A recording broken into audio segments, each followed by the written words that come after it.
Passport's the key to this amazing dream. Whoa, no hay fronteras. Whoa, this feeling's forever. This feeling's forever. Yeah.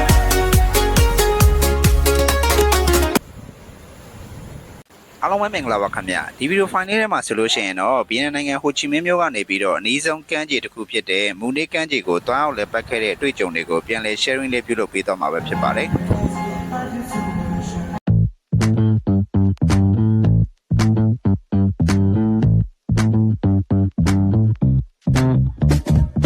မိတ်ဆွေခုမြင်တွေ့နေရတဲ့ကမ်းခြေဟာဆိုလို့ရှိရင်တော့ဗီယက်နမ်နိုင်ငံရဲ့အလားဆုံးကမ်းခြေတွေကတစ်ခုဖြစ်တဲ့မူနေကမ်းခြေပဲဖြစ်ပါတယ်ဒီမူနေကမ်းခြေဟာဆိုလို့ရှိရင်ဗီယက်နမ်နိုင်ငံဟိုချီမင်းမြို့ကနေပြီးမှ4နာရီကားစီးရုံနဲ့တင်ရောက်ရှိနိုင်တဲ့နေရာပဲဖြစ်ပါတယ်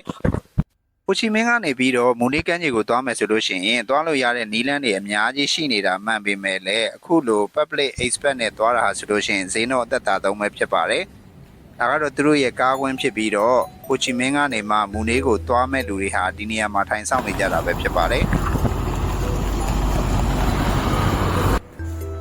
လန်ကီတော့ရောက်မှာဆိုလို့ရှိရင်တော့အခုဒီနေရာလေးမှာကားဟာမိနစ်20လောက်ရပ်နားပေးပြီးတော့အပေါ်လေးသွားခြင်းရင်အပေါ်လေးသွားလို့ရကဒီနီးနားမှာလည်း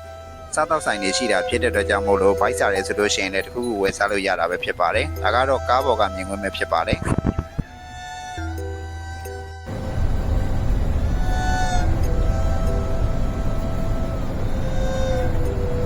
ဟိုချီမင်းမြို့ကနေပြီးတော့4နာရီကျော်လောက်မောင်းပြီးတဲ့အခါမှာဆိုလို့ရှိရင်တော့နူနေကမ်းခြေရှိတဲ့နေရာကိုရောက်ရှိပြီပဲဖြစ်ပါတယ်။အခုဒီနေရာဆိုလို့ရှိရင်တော့ကျွန်တော်တဲမဲ့မြောင်းတောင်ဟိုတယ်ပဲဖြစ်ပါတယ်။ဟိုတယ်ကိုရောက်တဲ့ချိန်ဟာအနေငယ်နောက်ကျသွားတာဖြစ်တဲ့အတွက်ကြောင့်မို့လို့ check in ဘာညာလုပ်ပြီးတဲ့အခါမှာဆိုလို့ရှိရင်တော့ဒီနားမှာရှိတဲ့စားတောက်ဆိုင်တွေကိုလိုက်ရှာပေးမယ်လေ။ဒီနီးနားမှာဆိုလို့ရှိရင်ရုရှားစားတောက်ဆိုင်တွေတာများတာဖြစ်တဲ့အတွက်ကြောင့်မို့လို့အနည်းဆုံးမှဆိုင်တစ်ဆိုင်မှာပဲအခုလိုမှာယူပြီးတော့စားလိုက်ရတော့တာပဲဖြစ်ပါတယ်။ဒါကတော့မနက်အိပ်ရနိုးတဲ့အခါမှာကျွန်တော်တဲတဲ့အခန်းကနေမှမြင်ရတဲ့မြင်ကွင်းပဲဖြစ်ပါတယ်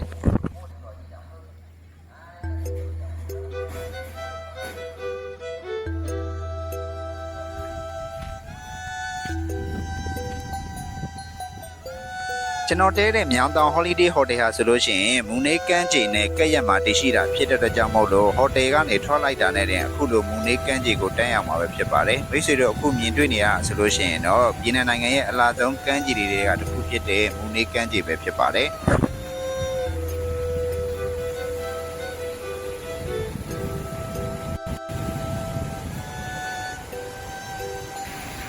ဒါကတော့ဗီယက်နမ်ကမ်းခြေမှာဗီယက်နမ်လူမျိုးတွေငါးပိုက်ထောင်လာတာကိုပြန်လဲ